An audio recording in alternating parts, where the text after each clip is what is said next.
Hello, Big Four! Hello po.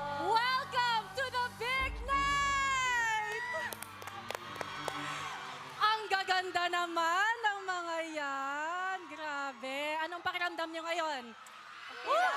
Excited po. Okay lang po, excited. Halo-halo talaga. Yes!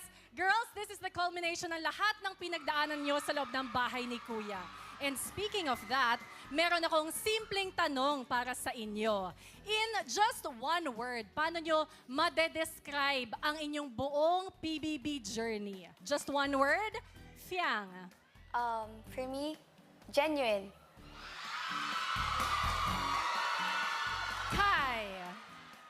Mine has been remarkable. Colette. Sa akin po, success.